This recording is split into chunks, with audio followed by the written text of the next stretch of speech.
Everyone, welcome to all of you. तो guys, आज हम पढ़ने वाले हैं ब्लड रिलेशन, जो कि काफी इंपॉर्टेंट टॉपिक है और ब्लड रिलेशन से एग्जाम में 2 से 3 क्वेश्चंस डेफिनेटली आते हैं। तो है ये हमारे लिए बहुत ही इंपॉर्टेंट टॉपिक, तो हम इसको आज करने वाले हैं। लेकिन ब्लड रिलेशन के कुछ रिलेशंस होते हैं जो हमें पता होना चाहिए। उन रिलेशन के बारे में आप सभी को पता होना चाहिए, ठीक है, तभी हम उन क्वेश्चंस को कर पाएंगे। तो देखिए, ब्लड रिलेशन के लिए हमने बात की है, तो ब्लड रिलेशन से किस तरह के क्वेश्चंस आते हैं। एक होते हैं मिसलेनियस क्वेश्चंस, जो मिक्स आते हैं, जिसमें कोडेड आती है, और जो सिंपल अपनी ब्लड रिलेशन से क्वेश्चंस आते हैं वो इसमें पूछे जाते हैं, ठीक है। एंड मैं इसमें ऐड कर देती हूँ पजल भी। एक आते हैं आपके जो एडवांस पजल लेवल के क्वेश्चंस होते हैं, और सीटिंग अरेंजमेंट से भी जो क्वेश्चंस होते हैं वो आपके मेंस लेवल में पूछे जाते हैं, ठीक है। तो ब्लड रिलेशन को आप सबसे पहले की जो सिंपल जो ब्लड रिलेशन है और उनके रिलेट उनसे किस तरीके के क्वेश्चंस आते हैं, सबसे पहले आपको वो सब आना चाहिए, ठीक है। तो वो तभी आएंगे तभी आपको कि हर एक रिलेशन के बारे में अच्छे से पता होगा। तो वो देख लेते हैं कि कौन कौन से रिलेशन होते हैं। जो काफी बच्चे हिंदी और इंग्लिश में कंफ्यूज हो जाते हैं और एग्जाम में बाइलिंगुअल क्वेश्चंस आते हैं, हिंदी में कुछ मतलब दे रखा होता है और इंग्लिश में मीनिंग सबका सेम होता है, लेकिन जो हिंदी मीडियम के स्टूडेंट होते हैं वो थोड़े कंफ्यूज हो जाते हैं। तो आज उस कंफ्यूजन को दूर करेंगे इसी वीडियो में। तो कंफ्यूज आपको नहीं होना है, हमें उन रिलेशंस के बारे में जान लेते हैं और हमें उनका पता होना चाहिए कि कौन कौन से रिलेशन है जिनके बारे में हर एक स्टूडेंट्स को पता होना चाहिए, ठीक है। तो देखिए, जैसे कि आपके यहाँ पे माता पिता है, ठीक है, यानी कि मदर एंड फादर है, और उनकी सिस्टर की बात हो रही है यहाँ पे, तो वो आपकी क्या लगेंगी, आंट लगेंगी, ठीक है। आंट का मतलब है कि यदि आपकी मदर की सिस्टर है तो वो आपकी मासी लगेगी, और फादर की जो सिस्टर है, जो हिंदी मीडियम के स्टूडेंट उनके लिए बुआ होती है, लेकिन इंग्लिश में वो आंट ही होती है, ठीक है। यदि यहाँ पे ब्रोदर की बात करें तो जो ब्रोदर होते हैं, ठीक है, यहाँ पे हमने बात की किसकी, सिस्टर की, तो जो सिस्टर है वो अपनी क्या लगेगी, आंट लगेगी। और यदि ब्रदर की बात की है तो ब्रदर यानी कि मामा, और अपने क्या हो गए, जो फादर के जो भाई होंगे वो अपने क्या लगेंगे, चाचा। तो देखिए, जो ब्रदर है वो क्या लगेंगे, अपने अंकल, ठीक है। उसके बाद हम बात करते हैं कि यदि आपके मदर एंड फादर के पेरेंट्स हैं, यानी कि उनके फादर की बात करते हैं, तो वो आपके क्या लगेंगे, जैसे मदर और फादर के क्या है, पिता है, यानी कि फादर है, वो आपके क्या लगेंगे, ग्रैंडफादर, ठीक है। अब बात करते हैं कि यदि मदर और फादर की माता है, यानी कि मदर है, वो आपकी क्या लगेगी, ग्रैंड मदर। अब यहाँ पे जैसे हिंदी मीडियम वाले स्टूडेंट हैं उनके लिए देखिए कि जैसे कि आपके मम्मी और पापा हैं और उनके जैसे फादर है, यानी पिता है, पापा है और मम्मी है, जैसे कि दादा हो गया और नाना हो गया, तो वो आपके ग्रैंड फादर ही लगेंगे। एंड आपकी जो मदर यानी कि जो माता है, यानी कि दादी, और आपकी जो नानी है वो क्या लगेगी, आपकी ग्रैंड मदर लगेगी, ठीक है। अब नेक्स्ट की बात करते हैं कि यदि आपके जो अंकल हैं उनके जो बेटे हैं और उनकी जो बेटी है, जैसे कि उनके जो सन एंड डॉटर,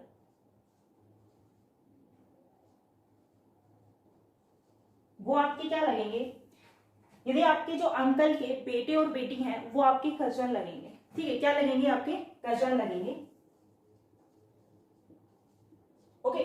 अब हम नेक्स्ट बात करते हैं कि यदि आपके जैसे आप हो और आपके बेटे की वाइफ, तो देखिए यहाँ पे आप हो और आपके जो बेटे हैं उनकी वाइफ आपकी क्या लगेंगी, आपकी क्या लगेंगी, देखिए वो आपकी लगेंगी डॉटर इन लॉ। यदि आपके जो बेटे हैं और उनकी जो वाइफ है वो आपकी क्या लगेंगी, डॉटर इन लॉ, ठीक है। इनको आप अपनी नोटबुक में नोट कर लीजिए। यदि आपकी बेटी है,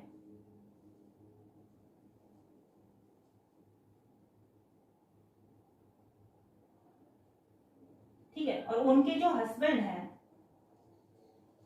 वो आपके क्या लगेंगे, सन इन लॉ, यानी कि दामाद लगेंगे। ठीक है, अब नेक्स्ट की हम बात करते हैं कि यदि आपके जो भाई की वाइफ है, ठीक है, यदि आपके भाई की वाइफ है तो आपके क्या लगेंगी वो। तो सभी को पता है कि जब आपके जो ब्रदर वाइफ है वो भाभी लगती है, ठीक है, तो आपकी क्या लगेंगी, सिस्टर इन लॉ। और यदि आपकी जो सिस्टर के हस्बैंड है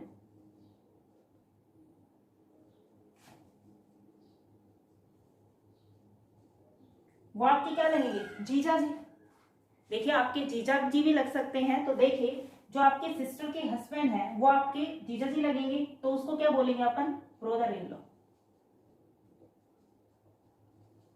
ठीक है, तो ये कुछ रिलेशन है, इनके बारे में आपको पता होना जरूरी है।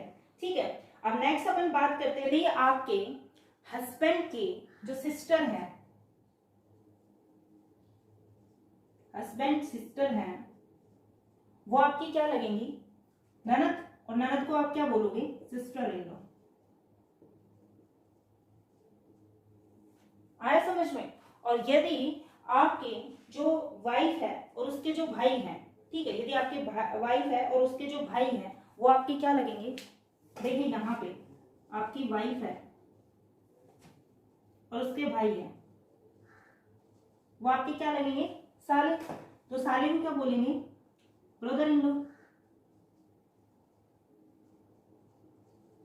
ठीक है, तो इन रिलेशन ये जो आपके सामने है इनका स्क्रीनशॉट ले लीजिए और अपनी नोटबुक में इनको नोट कर लीजिए कि देखिए जो अपने मदर और फादर की जो सिस्टर होती हैं वो अपनी क्या लगती है, आंट लगती है। जैसे कि मदर की सिस्टर मासी और फादर की जो सिस्टर होती है वो अपनी बुआ लगती है, तो उनको हम आंट बोलेंगे। ठीक है, ब्रदर की बात आती है तो यहाँ पे देखिए जो मदर के जो भाई हैं और जो मदर के जो भाई हैं और फादर के जो भाई हैं यानी कि चाचा और अपने जो मामा है वो हमारे क्या लगेंगे, अंकल लगेंगे। ठीक है, बचपन में भी आपने पढ़े होंगे ये सब। नेक्स्ट हम बात करते हैं जो मदर और फादर के जो फादर और मदर होते हैं तो उनको हम ग्रैंडफादर और ग्रैंड मदर बोलेंगे, चाहे दादा हो चाहे आपके पास नानी हो, या नाना नानी हो या फिर दादा दादी हो। ठीक है, उसके बाद आपके पास आते हैं कि जो अंकल होते हैं हमारे, जैसे मामा के बच्चे हो गए या अपने चाचा के बच्चे हो गए, तो उनको हम क्या क्या बोलेंगे, अपने कजन्स बोलेंगे।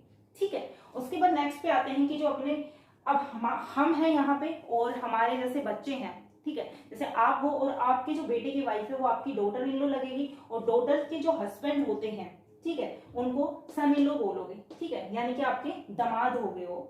नेक्स्ट है ब्रदर इन लॉ, जैसे कि सॉरी ब्रदर्स की जो वाइफ होती है, जैसे अपने भाई की वाइफ है वो अपनी क्या लगेगी, भाभी लगेगी, और उनको हम सिस्टर इन लॉ कहेंगे। ठीक है, नेक्स्ट बात करते हैं कि सिस्टर के हस्बैंड, जैसे सिस्टर के हस्बैंड अपने जीजा लगेंगे और जो उनको क्या बोलेंगे, ब्रदर इन लॉ बोलेंगे। ठीक है, नेक्स्ट देखिए यहाँ पे जो हस्बैंड की सिस्टर है उनको अपन क्या बोलेंगे, सिस्टर इन लॉ बोलेंगे, और जो वाइफ के जो भाई हैं यानी वाइफ के ब्रदर उनको क्या बोलेंगे, ब्रदर इन लॉ बोलेंगे। ठीक है, तो ये आपको पता होना चाहिए। फिर हम बात करते हैं नेक्स्ट की कि यदि मान लो आपके भांजा और आपकी भांजी है, भतीजा और भतीजी है, तो देखिए यदि आपके भांजा भांजी है, इसमें हर स्टूडेंट्स बहुत कंफ्यूज हो जाते हैं। भांजा और जो भतीजा होता है उनको नेफ्यू बोलते हैं। ठीक है, और यदि आपके भांजी और भतीजी है, ओके, उनको आप क्या बोलोगे, नीस बोलोगे। ठीक है, तो ये आपके पास ये जो रिलेशन है इनके बारे में आपको पता हो गया होगा। अब हम नेक्स्ट बात करते हैं कि यदि एग्जाम में क्वेश्चंस आते हैं और उन क्वेश्चंस को किस तरीके से हमें डील करना है, किस तरीके से सोल्व करना है, वो हम देखेंगे। इनका स्क्रीनशॉट ले लीजिए, तब हम आगे नेक्स्ट बढ़ते हैं। तो देखिए यहाँ पे हमने रिलेशन के बारे में अच्छे से जान लिया है। अब हम बात करते हैं कि यदि यहाँ पे देखिए जो ट्रिक अब लागू होती है, जो बिगिनर होते हैं उनको ये सीखनी बहुत जरूरी है। ठीक है, और जो ऑलरेडी जैसे प्रिपरेशन कर चुके हैं और रिपीटर पे होते हैं उनको तो ब्लड रिलेशन के जो कॉन्सेप्ट होता है उनके बारे में पता है। ठीक है, लेकिन जो स्टार्ट जिन्होंने प्रिपरेशन की है और जो बच्चे यहाँ पे देख रहे हैं उनको हर एक चीज का कॉन्सेप्ट आना चाहिए कि किस तरीके से क्वेश्चन को हमें सोल्व करेंगे, किस तरह से हम डील करेंगे कि वो क्वेश्चंस जल्दी, मतलब क्योंकि आजकल ऑनलाइन एग्जाम होते हैं और ऑनलाइन एग्जाम में आपको हर मतलब क्वेश्चंस की स्पीड होती है वो ही देखी जाती है। ठीक है, तो देखिए यहाँ पे अब हम बात करते हैं कि यहाँ देखिए जैसे कि मेल है और फीमेल है, और क्वेश्चंस में आते हैं तो सबसे पहले जो मेल होते हैं उनको हम प्लस साइन से नोट करेंगे और जो फीमेल होती हैं उनको माइनस साइन से डिनोट करेंगे, ठीक है। उसके बाद जैसे कोई भी कपल आता है, ठीक है, चाहे वो अपने मदर फादर में आए चाहे हस्बैंड वाइफ में आए, क्योंकि मदर फादर हो गए आपस में हस्बैंड वाइफ ही तो है, ठीक है, तो उनको हमेशा इस तरीके से डिनोट करेंगे। समझ में आया? जैसे कि ये मेल हो गया, ये फीमेल हो गया और ये हस्बैंड वाइफ हो गया। समझ में आया कि इनको इस तरीके से डिनोट करेंगे, ओके। उसके बाद आपके पास आता है कि जो सिर्फ ब्रदर और सिस्टर का रिलेशन आता है, ब्रदर और सिस्टर का जो रिलेशन आता है उसको इस जो सिंपल लाइन है, ठीक है, हॉरिजॉन्टल जो लाइन है उससे डिनोट करेंगे। जैसे ब्रदर और सिस्टर का आपके पास रिलेशन आता है तो आप उसको इस तरीके से शो करेंगे, इस तरीके से इसको रिलेट करेंगे, ओके। उसके बाद आपके पास जैसे जनरेशन आती है, जैसे कि आपसे पूछा आप हो और आपके पापा हैं, ठीक है, इस तरीके जैसे कि ये आप हैं, ओके। फिर पूछा गया क्वेश्चंस में कि आपके पापा, तो ये जनरेशन हमेशा वर्टिकल लाइन में होगा। जैसे किसी भी जनरेशन की बात यहाँ पे होती है तो वो हमेशा इस वर्टिकल लाइन में होगी, ठीक है, तो ये आपके क्या हो जाएंगे? पापा हो जाएंगे। अब इसी तरीके से किसी भी जनरेशन की बात करते हैं, जैसे कहते हैं कि आपके पापा के पापा, तो ये इसके वर्टिकल लाइन जैसे कि इसके ऊपर की तरफ, ठीक है, जनरेशन ऊपर की तरफ बढ़ रही है, ठीक है। अब 3 से जो 5 जनरेशन तक के क्वेश्चन से आपसे पूछे जा सकते हैं। क्वेश्चंस में एक ट्री बनता है, वो जो डायग्राम बनता है ना वो मेन रोल प्ले करता है। यदि आप ब्लड रिलेशन में डायग्राम बनाना सीख गए ना तो आप हर एक क्वेश्चंस का आंसर आसानी से निकाल पाओगे, ठीक है। तो देखिए यहाँ पे भी पूछा जाता है कि आपकी बेटी, तो आप नीचे की तरफ लेके आएंगे, ठीक है।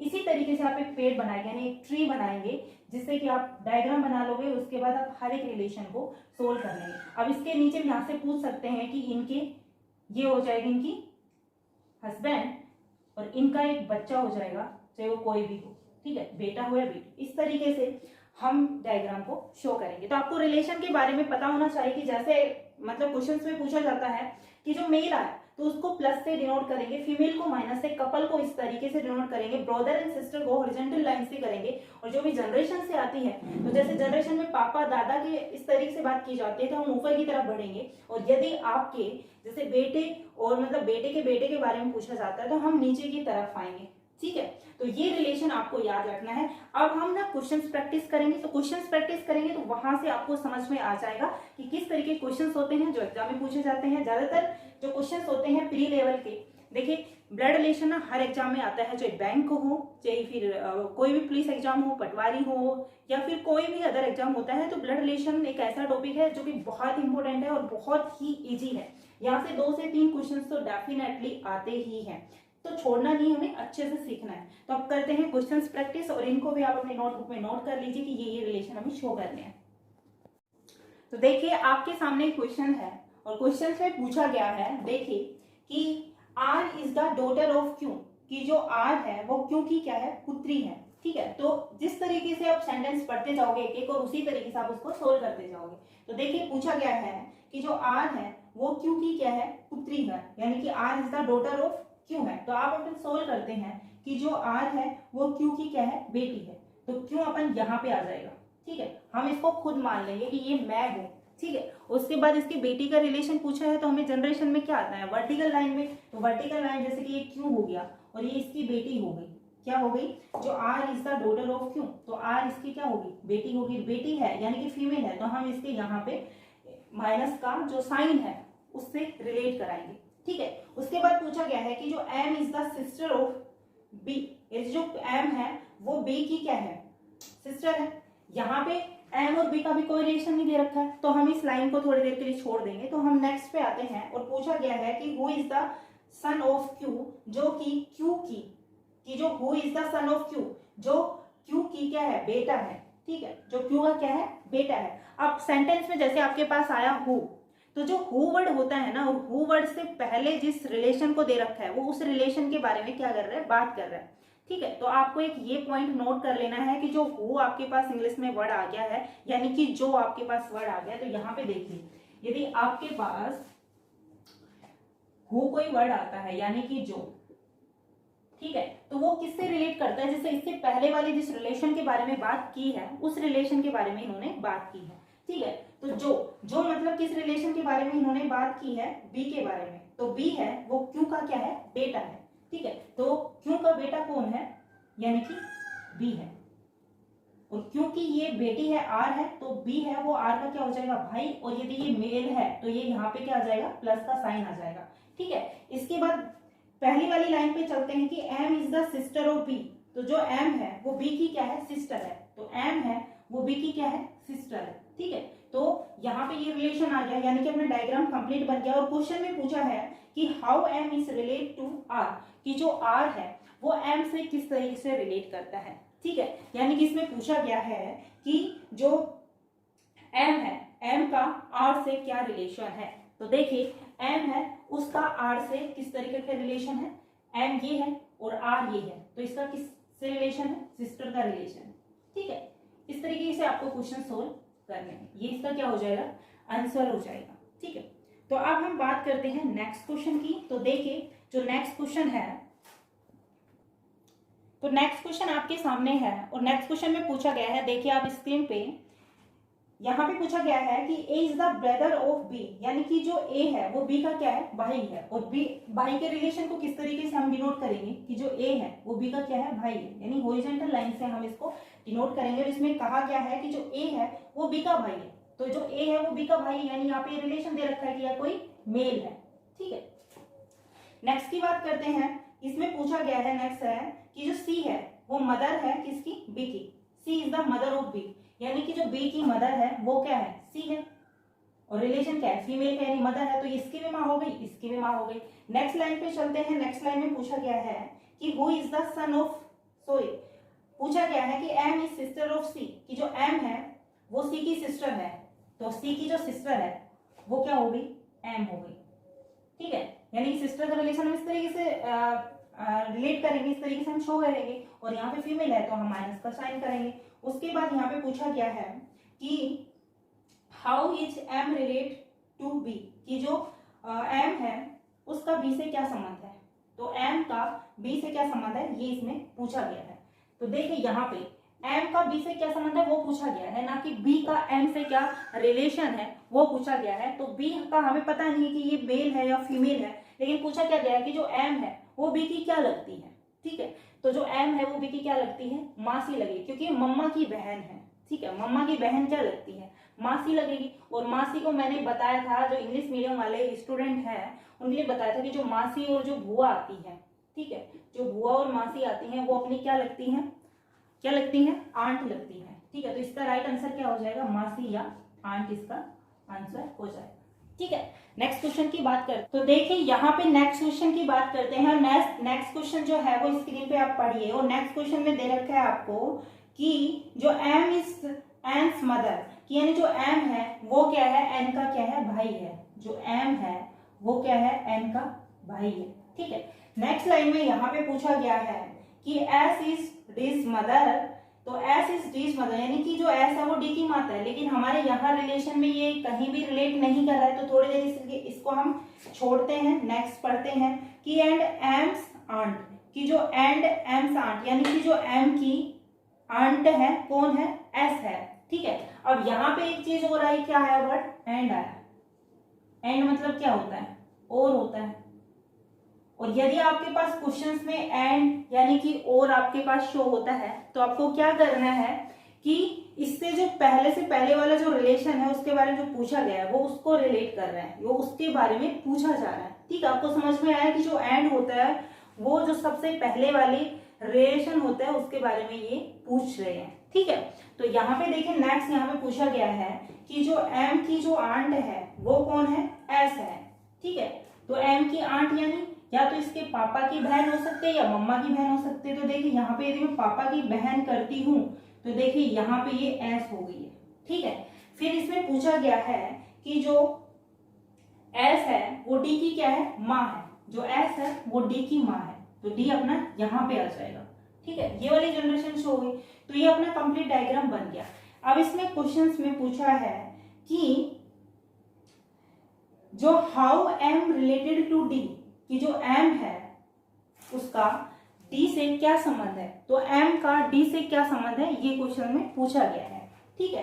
तो एम का डी से क्या संबंध है, देखिए यहाँ पे रिलेशन क्या आ रहा है, भाई बहन का रिलेशन आ रहा है, लेकिन कौन से भाई बहन का, कजन भाई बहन का रिलेशन यहाँ पे बताया जा रहा है, क्योंकि यहाँ पे इसके जो एम है उसकी आंट का बेटा है, और आंट और अंकल का जो बेटा बेटी होता है वो हमारे क्या होते हैं, कजन होते हैं, ये आपको याद रखना है, ठीक है। तो इसका जो रिलेशन है आपस में, ये किसका रिलेशन हो जाएगा, कजन्स का रिलेशन हो जाएगा, ठीक है। ये अपना क्या हो जाएगा, राइट आंसर हो जाएगा, ठीक है। तो ये अपने जो मैंने आज आपके पास 3 क्वेश्चंस कराए वो रिलेशन के बारे में बताया कि क्या क्या रिलेशन होते हैं, और उन रिलेशन को जो मेल फीमेल होते हैं, जनरेशन जैसे क्या रिलेशन होता है, ब्रदर सिस्टर का रिलेशन होता है, हस्बैंड वाइफ का रिलेशन क्या होता है, उस तरीके से किस तरीके से डिनोट कर सकते हैं क्वेश्चन में, वो सब आज हम इस वीडियो में देखा। अब यदि मैं पूरी इस वीडियो को कराती हूँ तो काफी लंबी हो जाएगी, तो अब हम जो नेक्स्ट जैसे कि पजल और कोडेड का जो क्वेश्चंस आते हैं एग्जाम में, ठीक है, वो मेंस में पूछे जाते हैं, कोई प्री में भी पूछा जा सकता है, क्योंकि एसएससी में कोडेड से जो क्वेश्चंस है वो आते हैं, ठीक है, वो हम करेंगे नेक्स्ट वीडियो में। तब तक आप अपने इस तरीके के जो क्वेश्चंस है जो मैंने पढ़ाए हैं, जिनसे मैंने समझाया अच्छे से, इस तरीके से आप इसको समझना, वीडियो को दोबारा देखना, और फिर इस तरीके के क्वेश्चंस की प्रैक्टिस करना, क्योंकि इस तरीके के क्वेश्चंस मैं टेलीग्राम चैनल पे डाल दूंगी, आप टेलीग्राम चैनल को ज्वाइन कर लेना, लिंक डिस्क्रिप्शन में मिल जाएगा। और यदि कोई स्टूडेंट नया है तो मैं उसको बता दूं कि इससे पहले मैंने स्लोक्स और इनपुट आउटपुट पढ़ा दिया है, यदि आपने वो वीडियो नहीं देखी है तो प्लीज आप वीडियो उनको देखिए, क्योंकि वो भी आपके लिए बहुत ही इंपॉर्टेंट है। वहां से क्वेश्चंस आपके 5 आते हैं एग्जाम में, 5 क्वेश्चंस का रोल कितना बड़ा होता है। और आज हमने ब्लड रिलेशन पढ़ा है, और मैं मॉर्निंग में 5 बजे आपके पास डेली जो अपना स्ट्रेटजी प्लान होता है उसके बारे में डिस्कस करती हूँ कि आपको आज क्या पढ़ना है, पूरे दिन में आपको किस तरीके से करना है, ठीक है। अब हम मिलते हैं नेक्स्ट वीडियो में, नेक्स्ट इसके जो क्वेश्चंस है उसके साथ। तब तक अपनी पढ़ाई को कंटिन्यू रखना और अच्छे से ध्यान रखना अपने स्वास्थ्य का। धन्यवाद।